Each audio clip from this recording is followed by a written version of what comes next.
Idea ini adalah idea dari Perdana Menteri Malaysia yang pertama, uh, Tuanku Abdul Rahman Putra Al-Harsh. Mereka menganggap gerakan Komunis ini sebagai mengancam kedudukan mereka yang mendukung kepada sistem ekonomi kapitalis, demokrasi liberal dan sebagainya.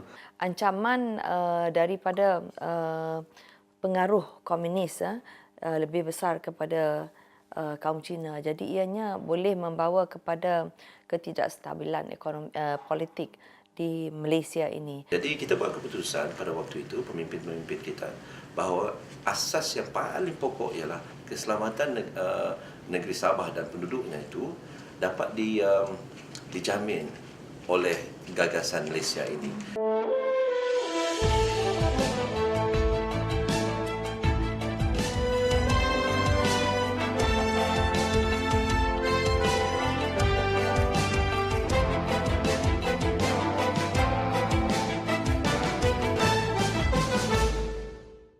Bila disebut Hari Malaysia, mungkin ada sesetengah daripada kita tidak begitu memahami dan mengerti peristiwa sejarah masa lalu. Ada juga yang lebih mengingati sejarah kemerdekaan negara pada 31 Ogos yang diraikan setiap tahun berbanding sejarah penubuhan Malaysia. Apakah rakyat Malaysia begitu memahami cerita 16 September 1963 iaitu peristiwa pembentukan Malaysia? Sebenarnya idea ini adalah idea dari Perdana Menteri Malaysia yang pertama, Tuanku Abdul Rahman Putra Al-Harsh, dan beliau telah menyuarakan gagasan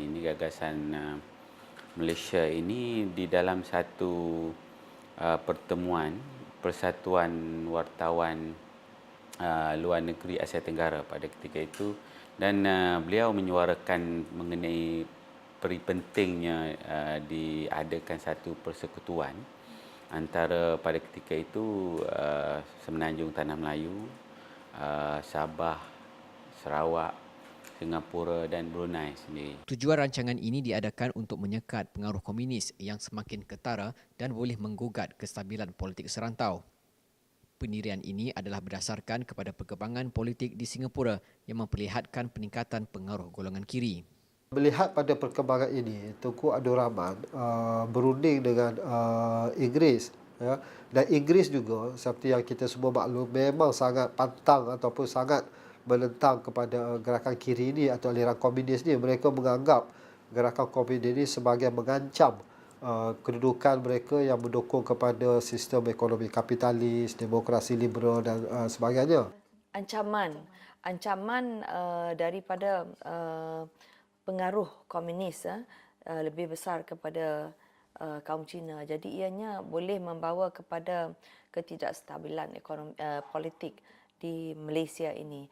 Jadi sebab itu sebenarnya kalau di negeri Sarawak sendiri, parti SUPP, Sarawak United People's Party, adalah parti politik yang pertama di negeri Sarawak. Tetapi lebih kepada perkauman, iaitu Cina, kaum Cina.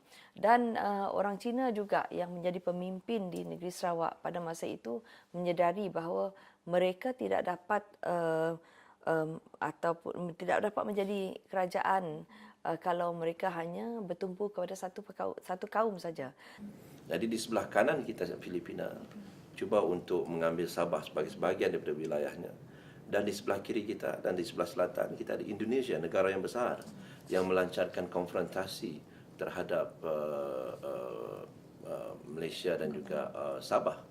Jadi kita buat keputusan pada waktu itu, pemimpin-pemimpin kita, bahawa asas yang paling pokok ialah keselamatan negeri Sabah dan penduduknya itu dapat dijamin oleh gagasan Malaysia ini. Asalnya, pembentukan Malaysia ini dicadang pada tarikh 1 Jun 1963 sebelum ditetapkan pada 31 Ogos seiring dengan perayaan Hari Kemerdekaan. Namun beberapa isu tercetus, terutama membabitkan bantahan Indonesia dan Filipina berikutan tidak bersetuju dengan persepadanan negara. Bagi Indonesia, di bawah kepimpinan Soekarno pada ketika itu,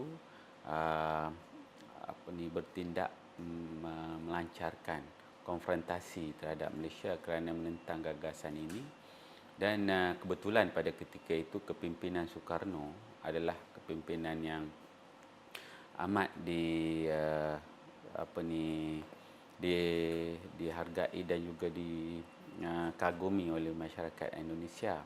Dan konfrontasi ini berlanjutan dalam jangka masa yang lama dan telah melibatkan beberapa serangan kecil di Sabah dan juga di beberapa bahagian di Johor.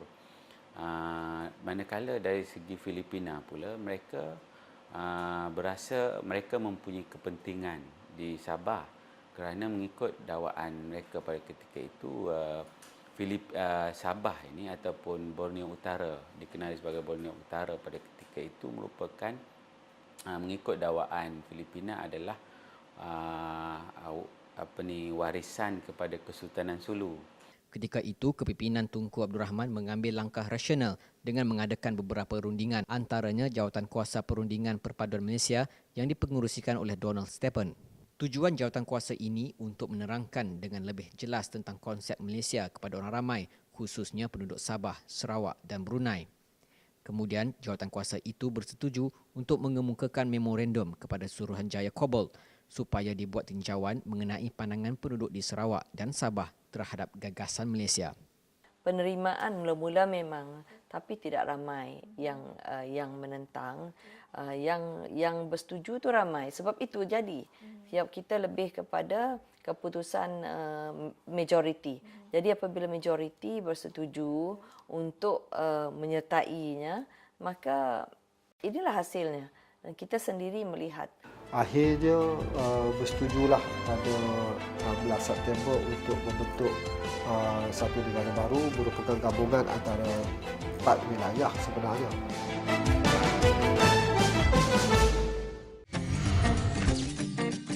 ना करेंगे झूठे वादे, ना होगी कोई कमिटमेंट। मोहब्बत के आसमां में अब चाहत की पतंगे उड़ाने का 100% चांस। शुद्ध देसी रोमांस 6 सितंबर से आपके नजदीकी सिनेमाघरों में। चटनी सी चटपटी, जलेबी सी मीठी और एकदम खालिस दिल से बनी फिल्म। फिल्मों का दीवानापन सिर्फ मैक्स पर। मैक्स दीवाना बना दे। This September, discover the secrets of corporate longevity. See how big names in Asian business have survived a century and beyond. The Centennials Asia. Go behind the Iron Curtain. Get an inside look at the isolationist and volatile nation, North Korea. Witness the rise of a new generation. Hear from heirs of successful business and political families in Asia. A brand new season of The Successors. A look at the past with an eye on the future on Channel News Asia. Terbitnya perpaduan bangsa terwujud keindahan. Kejayaan harum diingatan. Keagungan tradisi terus terjalin, sentiasa terpancar. Erat bersatu dengan kesenian gabungan etnik warna, bagaikan bunga yang indah berkembang mekar. Kami berbangga menikmati jasa peninggalannya. Terima kasih Malaysia. Memorandum yang dipersetujui jawatankuasa tersebut mengandungi beberapa perkara penting untuk dijadikan asas kepada perlembagaan yang akan dirancang. Antaranya, bersetuju supaya Perlembagaan Tanah Melayu dijadikan asas kepada Perlembagaan Malaysia. Selain itu, sebuah kerajaan persekutuan juga perlu kuat dan berkuasa dalam hubungan luar, pertahanan dan keselamatan serta Islam sebagai agama rasmi. Kita pada waktu itu membuat satu penghutan suara. Dan apabila dibuat penghutan suara dan ini dipantau oleh United Nations, Bangsa-Bangsa Bersatu, dan juga satu suruhanjaya yang dipanggil Suruhanjaya Kobol yang ditubuhkan oleh kerajaan British pada waktu itu. Di situ permulaannya dan apabila kita mendapat tahu bahawa ada gagasan yang telah diwar-warkan oleh Tunku Abdul Rahman pada waktu itu. Pembentukan Suruhanjaya Kobol pada 17 Januari 1962 adalah bagi memberi kebebasan dan keadilan kepada semua pihak. Suruhanjaya ini dibentuk hasil perundingan di antara Kerajaan Persekutuan Tanah Melayu dan Kerajaan British pada November 1961. Tujuan penubuhan Suruhanjaya ini adalah untuk meninjau pandangan penduduk negeri-negeri di Borneo Utara, Sabah dan Sarawak tentang gagasan Malaysia. Sepanjang Februari hingga April 1962, Suruhanjaya ini telah menemui lebih 4,000 orang dan menerima 2,200 memorandum daripada pelbagai pihak yang menunjukkan 80% penduduk Sabah dan Sarawak menyokong penubuhan Malaysia. Sokongan rakyat ini jelas dibuktikan melalui laporan Suruhanjaya Kobol yang telah disahkan oleh Perwakilan Pertubuhan Bangsa-Bangsa Bersatu PBB. Diwujudkan Suruhanjaya Kobol, diwujudkan jatuh kuasa untuk membina hubungan dan sebagainya, merapatkan lagi, memahamkan kepada orang ramai, memberi kefahaman kepada orang ramai. Akhirnya bersetujulah pada 16 September untuk membentuk satu negara baru merupakan gabungan antara 4 wilayah sebenarnya. Tanah Melayu, Singapura, Sabah, Sarawak. Pengisytiharan penubuhan Malaysia telah dibacakan Perdana Menteri Tunku Abdul Rahman Putra di hadapan 30,000 rakyat Malaysia yang turut meraihkan hari bersejarah tersebut. Hingga hari ini, tidak dapat dinafikan lagi penyataan Sabah dan Sarawak dalam membentuk negara Malaysia memberi manfaat kepada rakyat seluruhnya, termasuklah dari segi ekonomi, infrastruktur dan sosial. Memanglah kalau kita melihat negeri Sabah sekarang pada tahun 2013, kita tidak akan dapat konteksnya itu. Tetapi kalau kita lihat tahun 1960-an, 50-an dan 60-an, negeri Sabah adalah sebuah negeri yang amat mundur. Jalan raya tidak wujud, kalau ada pun hanya di bandar-bandar besar. Tidak ada perkhidmatan awam yang mantap. Jadi dengan gabungan ini, pertamanya dalam istilah ekonomi, kita mempunyai apa yang dikatakan keuntungan dari segi economies of scale. Maknanya kalau kita berurusan, berdagang dengan negara luar sebagai entiti Sabah saja, sudah tentu kita sebagai sebuah negeri, wilayah Sabah itu kecil dibandingkan dengan kalau kita berunding dengan ataupun berdagang dengan negara lain dalam bentuk Malaysia, satu negara yang lebih besar.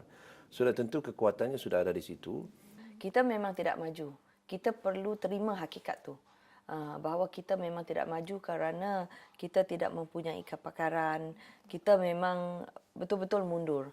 Sebab itu ramai dari, kalau dulu orang Semenanjung mengatakan orang Sarawak tinggal di atas pokok.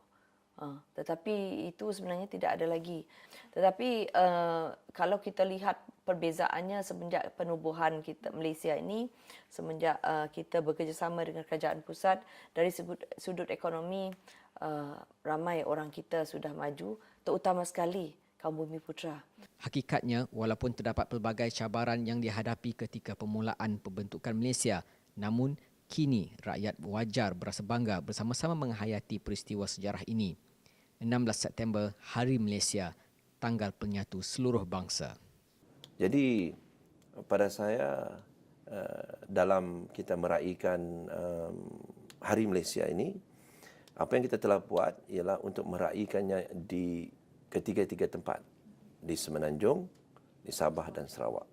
Semua kaum yang terlibat. Jadi sebab itu kami tidak merasa sangat kaum mana yang tertinggal, sebab setiap kali memang setiap kaum itu memang mempunyai peranan yang penting.